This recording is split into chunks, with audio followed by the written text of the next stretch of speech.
Analyst Channel ကနေပြန်လည်ကြိုဆိုလိုက်ပါတယ်ဒီကနေ့ share page နာကတော့ကျွန်တော် page မှာတင်ထားတဲ့အတိုင်းပဲပေါ့နော်ဘယ်ကစမှမသိတဲ့လူတွေဘယ်လိုစလို့ရမလဲဆိုတော့ share page မှာပဲဖြစ်ပါတယ်ပြီးရင်ကျွန်တော် Junior Analyst တယောက်ဖြစ်လာဖို့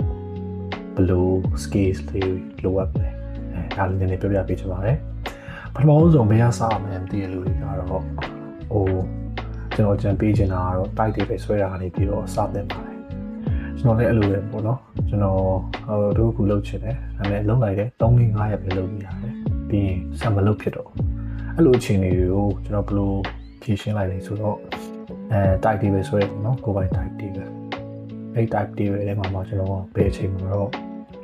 အားတယ်ပေါ့ဘယ်အချိန်မှာတော့မအားဘူးပေါ့အဲ့လိုမျိုးမြင်ရတယ်ပေါ့နော် time ကိုဘယ်လိုချုံလို့ရလဲဥပမာcooking time တစ်နာရီလောက်ချုံလိုက်တာဖြစ်ဖြစ်ဒါမှမဟုတ်ရင်စပင်းညက်တာတို့ဘာလို့ရဲအလုပ်ရှုပ်တဲ့နေ့တွေကိုစာမလုပ်နိုင်တဲ့နေ့တွေမှာထည့်လိုက်တာဖြစ်ဖြစ်အဲ့လိုမျိုးပေါ့ပြီးတော့နောက်တစ်ခုကကျတော့အဲ့လိုဟင်းချက်တာကိုမနက်ပိုင်းချက်မဲ့စာညနေပိုင်းပြောင်းလိုက်တာပေါ့ဒါကတော့ကိုတိုက်တွေပဲနဲ့ကိုအဆင်ပြေသလိုပေါ့နော်တချို့တွေကညဘက်စာကြည့်ရတာကြိုက်တယ်ကျွန်တော်ကမနက်ပိုင်းကြည့်ရတာကြိုက်တယ်အဲ့တော့ကျွန်တော်မနက်ပိုင်းကိုကျွန်တော်အချိန်ပိုပေးပြတယ်ပေါ့နော်စာကြည့်ဖို့learning လုပ်ဖို့ကျွန်တော်ရဲ့တိုက်တီပဲလေးဒါတိုက်တီပဲအဟောင်းလေးပေါ့နော်အခု current တိုက်တီပဲတော့မဟုတ်ဘူးအဲ့ဒါတင်ပေးတာပဲအဲ့တိုက်တီပဲမှာဆိုရင်ကျွန်တော်အယောင်လေးခွဲတယ်အယောင်လေးခွဲထားပြီးတော့အညီအောင်ဆိုရင်တော့ကျွန်တော်ဒါမဖြစ်မနေတော့မှလုပ်တယ်ပေါ့မလိမ္မောအောင်ဆိုရင်တော့နည်းနည်းအညီအောင်တော့ရေးမကြည့်ဘူးမလုပ်တင်တယ်ပေါ့အစိမ်းတို့အဝါတို့ပါလို့ဆိုရင်တော့ကျွန်တော်တစ်ခါတလေပြောရင်လုပ်တယ်ပေါ့အဲ့လိုပါပဲအဲ့လိုမျိုးအယောင်လေးခွဲထားတယ်သုံးဝင်တယ်ပေါ့နော်ပြီးတော့နောက်တစ်ခုကdata cap မှာပေါ့နော်အဲ့ကိုကျွန်တော်ဗီဒီယိုအဟောင်းလေးတင်ပေးထားတယ်အဲ့မှာကြည့်လို့ရတယ် data cap မှာကိုယ့်ရဲ့ career pathway ကိုကြည့်ပြီးတော့ကို practice လုပ်လို့ရတယ်ပေါ့နော်အဲ့တော့ကျွန်တော် experience လေးဆိုတော့ဘာမှပါကျွန်တော်က okay ဒီနေ့တော့ experience 2000ရမယ်3000ရမယ်အဲ့လိုမျိုးသတ်မှတ်ပြီးလုပ်ဖြစ်ပေါ့နော်ဘာလို့လဲဆိုတော့အချိန်နဲ့ဆိုရင်ပြဿနာရှိတာဘယ်လိုပြောမလဲငါ2နာရီလောက်ရမှာ2နာရီဘယ်လိုပြောစာပဲလုပ်နေရမှာဆိုစိတ်ကမပျော်တော့ဘူးเนาะအဲ့တော့ experience နဲ့ကြောင့်ကိုမြင်ပြီးရင်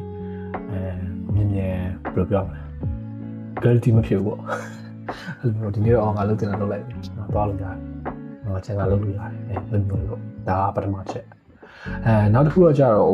ကျွန်တော်ပြောတယ်ဘယ်လိုမျိုးစမလဲပေါ့ကျွန်တော် experience ရပဲပြောနိုင်ပါတယ်ကျွန်တော်တို့စီမှာကတော့ကျွန်တော်တို့ခေါ် SQL နဲ့ Power BI အတွက်ကိုလိုအပ်ကြောင်းရေးပါတယ်ပြီးတော့နောက်တစ်ခုကExcel လေးတက်ထားရင်ကောင်းပါတယ်ဒါပေမဲ့ကျွန်တော် Excel တက်ထားတယ်လို့ပြောတဲ့အခါမှာကိုက Excel ကြီးကိုလုံးဝသွားပြီးတော့ပေါ့နော် VBA တွေအထိလေ့လာနေတာမျိုးတော့မလုပ်သေးဘူးလို့အကြံပေးချင်ပါတယ်ဘာဖြစ်လို့လဲဆိုတော့ VBA ကကွန်ပျူတာတိုင်တော့ကိုလိုချင်တာကိုပြောရင်AI ကရေးပြီးလို့ရတယ်နော်ဒီခေတ်မှာပြောချင်တာကopen book ကြီးဖြစ်နေပြီအဲ့မှာကိုကsyntax တွေပါအလုပ်ချက်တွေကိုမလိုဘူးပေါ့ဒါပေမဲ့ဖတ်တအောင်ပေါ့ basic foundation တွေတော့သိဖို့လိုတယ်ပေါ့အားလေးကြံပေးချင်ပါတယ်အားလုံးပဲအဆင်ပြေကြပါစေ